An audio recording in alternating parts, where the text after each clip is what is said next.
स्वागत है the deep dive में। आज हमारे पास जो स्रोत हैं वो हमें एक बहुत ही दिलचस्प सफर पर ले जा रहे हैं। हाँ, आज का विषय बहुत गहरा है। हम इस्लाम और हिंदू धर्म की दो बहुत गहरी अवधारणाओं को समझने की कोशिश करेंगे, और वो भी एक बहुत ही अनोखे नजरिए से। बात हो रही है सीधे रास्ते की। बिल्कुल, हमारे श्रोता ने जो सामग्री भेजी है उसका मिशन साफ है। कुरान की अवधारणा सिरात अल मुस्तकीम यानी सीधा रास्ता को समझना, और फिर हिंदू धर्म ग्रंथों के विशाल सागर में उसके बराबर की कोई सोच, कोई विचार खोजना। और इसमें एक ट्विस्ट भी है। हमें ये पूरी पड़ताल एक खास फिल्टर लगाकर करनी है, कुरान के नजरिए से। सही कहा। इसका मतलब है कि हमारा ध्यान एक ईश्वर की अवधारणा यानी एकेश्वरवाद और नैतिक मार्गदर्शन पर रहेगा। तो चलिए इस वैचारिक खोज में उतरते हैं। यह तुलना बहुत आकर्षक है क्योंकि ये दिखाती है कि कैसे दो अलग-अलग परंपराएं जिंदगी के सबसे बड़े सवालों का जवाब देने के लिए एक जैसे मतलब सिमिलर रूपकों का इस्तेमाल करती हैं। हाँ, एक जैसी तस्वीरें। बिल्कुल, यहाँ मजा ये देखने में है कि ये रास्ते कहाँ आकर मिलते हैं और कहाँ अलग हो जाते हैं। तो फिर चलिए शुरू से शुरू करते हो। कुरान के मुताबिक ये सिरात अल मुस्तकीम आखिर है क्या? जब कोई मुसलमान हर रोज अपनी नमाज में कहता है हमें सीधे रास्ते पर चला, तो वो असल में क्या मांग रहा होता है? ये बहुत अच्छा सवाल है क्योंकि ये इस कॉन्सेप्ट के बिल्कुल दिल तक ले जाता है। स्रोतों के मुताबिक सिरात अल मुस्तकीम का शाब्दिक अर्थ है सीधा मार्ग, एक स्ट्रेट पाथ। हाँ, लेकिन इसका मतलब सिर्फ एक सड़क नहीं है, ये एक पूरा जीवन दर्शन है। इसके कुछ कह सकते हैं मुख्य स्तंभ हैं। जैसे कि सबसे पहला और सबसे अहम है तौहीद यानी विशुद्ध एकेश्वरवाद। यानी ये विश्वास कि ईश्वर एक है और उसके सिवा कोई पूजा के लायक नहीं। बिल्कुल, इसका मतलब है कि आपका जीवन, आपकी भक्ति, आपकी उम्मीदें सब कुछ सीधे एक ही सर्वोच्च शक्ति अल्लाह की तरफ हो, बीच में कोई और नहीं, कोई साझेदार नहीं। तो ये रास्ते का एक तरह से शुरुआती बिंदु है। एग्जैक्टली। अगर दिशा ही गलत हो तो रास्ता सीधा हो ही नहीं सकता। ठीक है, तो ये हुई विश्वास की बात। लेकिन रास्ता तो कर्मों से भी बनता है ना? सिर्फ मानना काफी नहीं होता होगा। आपने सही पकड़ा। इसका दूसरा स्तंभ है नैतिक न्याय।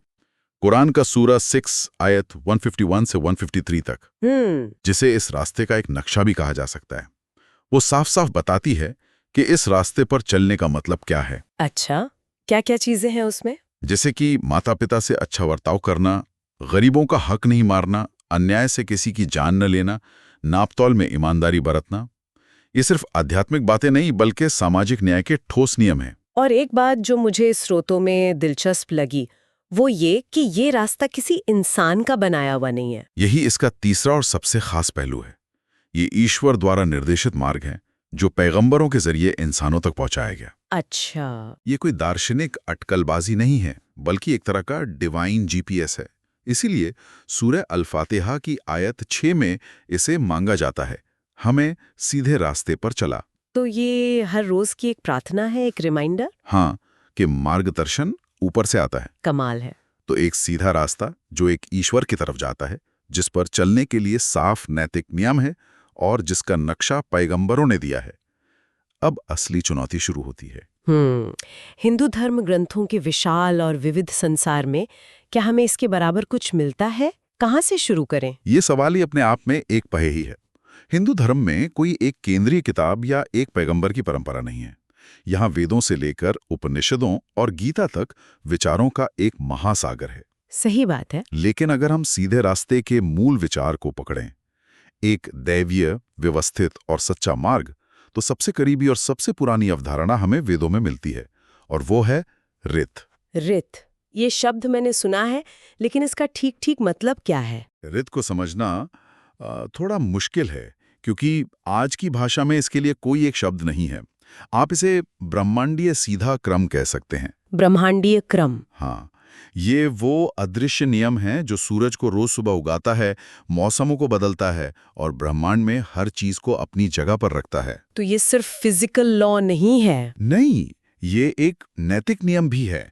सच बोलना, वादा निभाना, न्याय करना, ये सब रित के रास्ते पर चलना है। वाओ! तो रित एक तरह से ब्रह्मांड का अंतर्निहित ऑपरेटिंग सिस्टम या सॉफ्टवेयर है, और उस कोड के हिसाब से जीना ही सीधा रास्ता है। ये एक बेहतरीन उपमा है। बिल्कुल सही। ऋग्वेद में बार बार देवताओं से प्रार्थना की जाती है कि वे इंसानों को रित के पंथ या रित के मार्ग पर बनाए रखें। ये भाषा तो सिरात अल मुस्तकीम के बहुत करीब लगती है। बहुत करीब है। दोनों में एक दैवीय, व्यवस्थित और सीधे रास्ते का विचार है जिससे भटकने से बचना है। ठीक है, तो रित हो गया वो बड़ा ब्रह्मांडीय सिद्धांत। ये थोड़ा एब्स्ट्रैक्ट लगता है। एक आम इंसान अपनी रोजमर्रा की जिंदगी में इस रास्ते पर कैसे चले? क्या यहीं पर धर्म का विचार आता है? एकदम। अगर रित ब्रह्मांड का नक्शा है तो धर्म उस नक्शे पर चलने के लिए आपकी व्यक्तिगत गाइड बुक है। अच्छा। धर्म वो नैतिक और सामाजिक कर्तव्य हैं जो आपको रित के साथ तालमेल बिठाकर जीना सिखाते हैं। एक राजा का धर्म है प्रजा की रक्षा करना। एक छात्र का धर्म है विद्या प्राप्त करना। बिल्कुल। एक इंसान का धर्म है सच बोलना, अहिंसा का पालन करना। ये सब धर्म है। तो सिरात अल मुस्तकीम के जो नैतिक आदेश हमने देखे, माता पिता का सम्मान, न्याय, ईमानदारी, वो सब धर्म के दायरे में आ जाएंगे? निश्चित रूप से।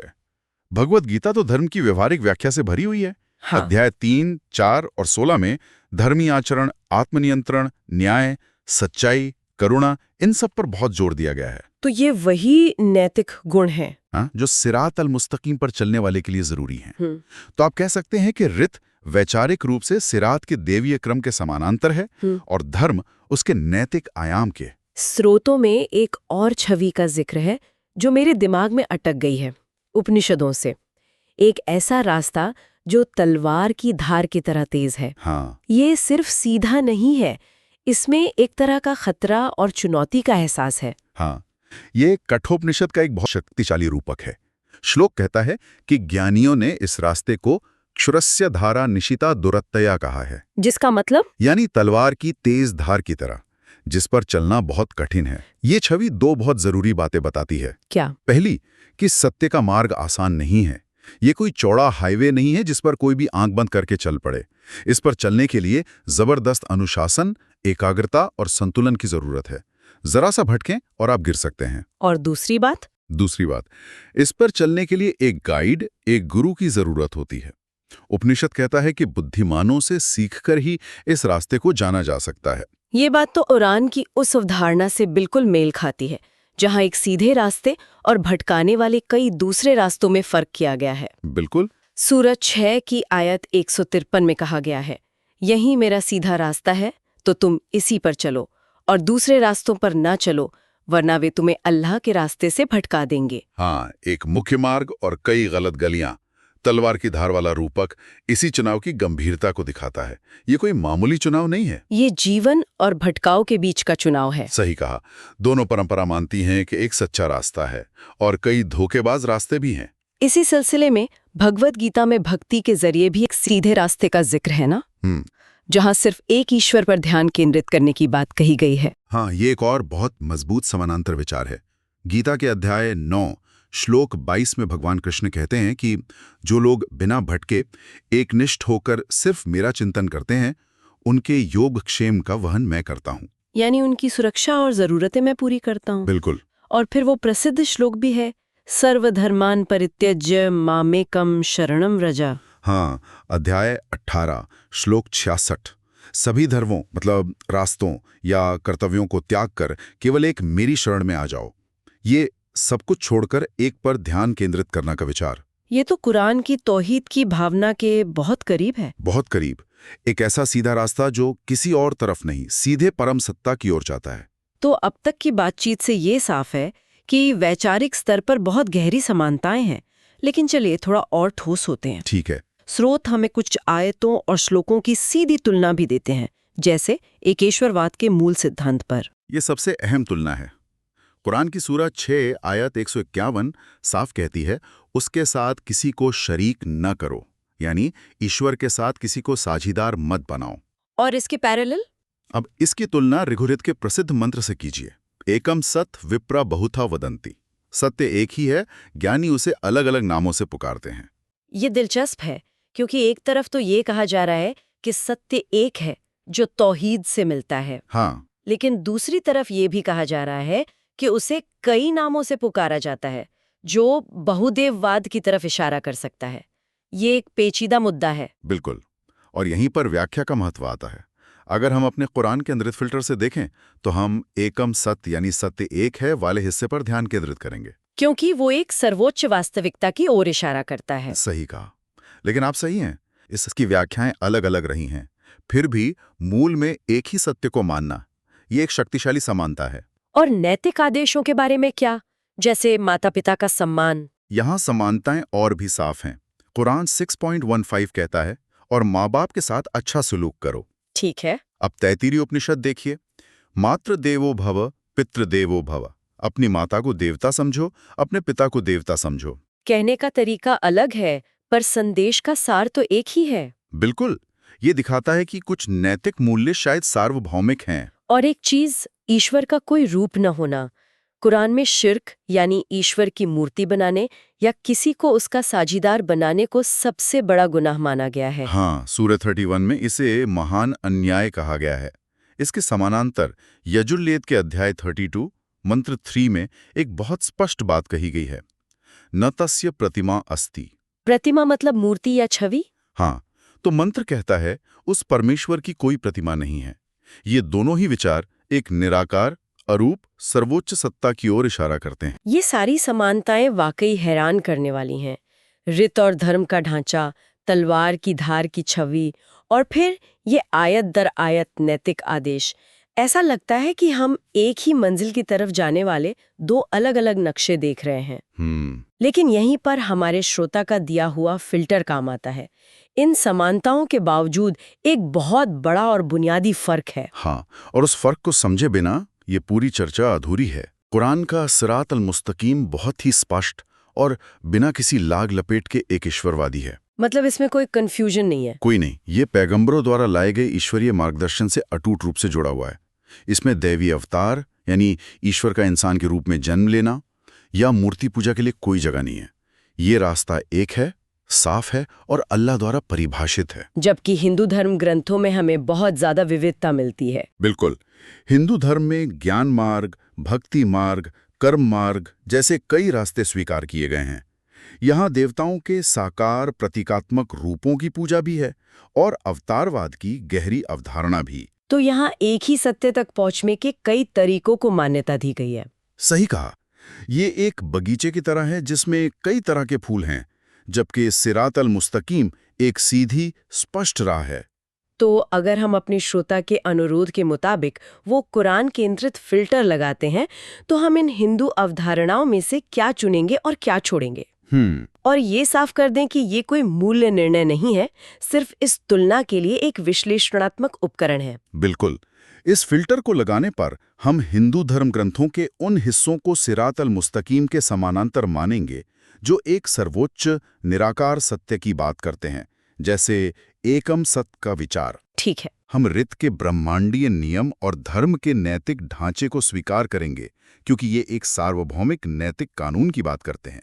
हम यजुर्वेद के न तस्य प्रतिमा अस्ति जैसे विचारों को लेंगे जो निराकार ईश्वर की पुष्टि करते हैं। और हम उन पहलुओं को इस खास तुलना से बाहर रखेंगे जो इस फिल्टर में फिट नहीं होते। सही कहा। इस विश्लेषण के लिए हम देवता रूप पूजा, अवतारवाद और कई देवी देवताओं से जुड़ी कर्मकांडीय प्रथाओं को अलग रखेंगे। इसलिए नहीं कि वो महत्वपूर्ण नहीं है, नहीं, बल्कि इसलिए क्योंकि वे सिरात अल मुस्तकीम की सख्त एकेश्वरवादी और पैगंबर आधारित परिभाषा से सीधे मेल नहीं खाते। ऐसा करने से हमें दोनों परंपराओं के बीच जो सबसे सीधी और गहरी वैचारिक समानताएं हैं, उन पर ध्यान केंद्रित करने में मदद मिलती है। तो कुल मिलाकर हमने देखा कि सीधे रास्ते का विचार जो सत्य, नैतिकता और एक सर्वोच्च शक्ति के मार्गदर्शन पर टिका है, दोनों परंपराओं में एक बहुत ही शक्तिशाली धागे की तरह मौजूद है। हाँ, ये एक कॉमन थ्रेड है। भले ही नाम और रूप अलग हों, सिरात अल मुस्तकीम की गूंज हमें रित के ब्रह्मांडीय क्रम और धर्म के नैतिक जीवन में साफ सुनाई देती है। और यहाँ सबसे आकर्षक बात यही है, हजारों साल पहले दो अलग अलग भौगोलिक और सांस्कृतिक परिवेश में इंसानों ने जीवन की परम सत्य की खोज को व्यक्त करने के लिए एक जैसे रूपकों का इस्तेमाल किया। एक सीधा रास्ता, एक संक्रापात, तलवार की धार। ये दिखाता है कि मार्गदर्शन पाने और सही जीवन जीने की मानवीय इच्छा कितनी सार्वभौमिक और गहरी है। और ये पूरी चर्चा हमारे श्रोता के लिए सोचने के लिए एक दिलचस्प सवाल छोड़ जाती है। श्रोतों ने कुरान की सूरा अल-अनाम की आयातों 151 से 153 और वैदिक उपनिषदिक नैतिक संहिताओं के बीच सीधी समानताओं पर प्रकाश डाला। जब अलग अलग धर्मग्रंथ अलग अलग जबानों में नैतिक आचरण के बारे में लगभग एक जैसी बातें कहते हैं, जैसे माता पिता का सम्मान करो, न्याय करो, जीवन की पवित्रता का आदर करो, तो ये हमारे साझा मानवीय अनुभव और शायद दैवीय मार्गदर्शन की एक साझा समझ के बारे में क्या बताता है?